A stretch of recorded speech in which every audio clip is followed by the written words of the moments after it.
Assalamualaikum warahmatullahi wabarakatuh. Nama saya Lupita Maulana Sari, NPM 1903011074. Di sini saya akan menjelaskan tentang jawaban saya untuk memenuhi tugas ujian akhir semester mata kuliah Digital Ekonomi. Soal pertama yaitu transformasi digital di dunia perbankan. Pada era saat ini, berbagai sektor harus beradaptasi dengan cepat agar tidak tertinggal, termasuk sektor keuangan dan perbankan. Seperti pandemi ini mempercepat revolusi industri, di mana layanan konsumen, termasuk layanan perbankan, dilakukan secara digital. Hal ini merupakan transformasi yang mengubah wajah perbankan secara drastis. Di Indonesia, kalangan bankir telah mafhum dengan arah perubahan tersebut dan mulai fokus melakukan transformasi.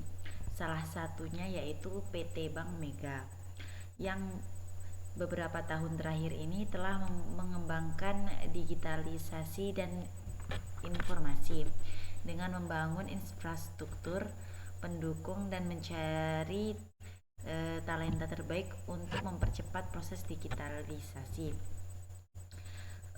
Kebijakan strategis dan inisiatif utama yang Bank Mega terapkan sepanjang 2019 lalu adalah fokus pada transformasi teknologi dan informasi dalam hal otomasi.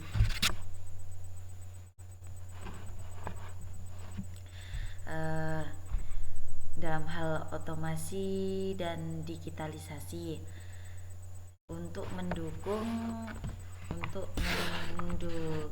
perkembangan bisnis retail dan perbankan digital, meningkatkan kenyamanan nasabah, mitigasi resiko operasional serta efisiensi biaya operasional.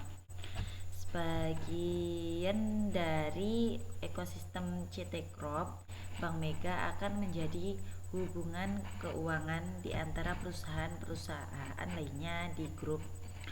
Oleh karena itu, perseroan harus bisa menjadi backbone dalam pembangunan sistem finansial yang terintegrasikan di dalam ekosistem tersebut. Transformasi digital berfungsi agar perbankan kedepannya dapat mempertahankan bangsa pasarnya. Transformasi digital juga dapat memberikan tekanan pada bank-bank kecil agar mereka dapat mengikuti perkembangan digital saat ini. Seperti halnya perkembangan digital yang ada di smartphone kita, yaitu ada bank digital, aku-laku, pinjaman online. Transformasi digital saat ini selain mempermudahkan nasabah, juga efisiensi waktu pun didapat. Walaupun begitu, terdapat kekhawatiran lantaran takutnya kebocoran data nasabah dikarenakan jejak digital nasabah yang sedang bertransaksi. Namun hal tersebut masih terus dikembangkan oleh PT agar menjadi lebih baik lagi, sehingga nasabah tidak perlu khawatir datanya akan bocor. Selanjutnya, soal kedua yaitu digital marketing, di mana pengertiannya sebuah cara untuk mempromosikan merek atau barang kita di situs media sosial melalui internet ataupun melalui media digital. Konsumen menggunakan internet untuk mencari tahu informasi yang dibutuhkan. Hal tersebutlah yang mempengaruhi minat beli mereka. Nah, disinilah peran penting digital marketing yang hadir untuk membantu bisnis konsumen. Digital marketing ini antara lain website, situs-situs online, situs-situs belanja online, agar masyarakat atau pembeli lebih mudah untuk mengakses datanya. Penerapan digital marketing Bank PTPN merupakan bagian dari strategi yang dilakukan di bidang teknologi. Salah satu teknologi yang akan dikembangkan PTBN adalah terkait QR Code. Meskipun saat ini bank belum memiliki fitur ini, namun teknologi bank akan mengadopsinya. Produk lain dari PTBN yang merupakan digital marketing yaitu Genius, yaitu produk Genius digital marketing PTBN ialah banking reinvented yang mengatur hidup dan keuangan melalui smartphone dengan aman dan mudah dan cepat. Selain Genius ini dapat membuka tabungan melalui smartphone tanpa perlu ke toko. Dengan Genius kita juga dapat mengatur keuangan dengan Save It, Cashback, Send It, Pay Me, Splitbit, Card, and lainnya. Jadi Genius ini termasuk aplikasi ya, aplikasi di mana kita bisa mengatur semua keuangan kita. Melalui aplikasi ini kita tidak perlu datang ke marketnya, kita hanya perlu tap saja dan uang kita akan mudah untuk dicairkan. Selanjutnya ancaman, tantangan, dan peluang. Perubahan gaya hidup digital membuka peluang bagi ekonomi di Indonesia.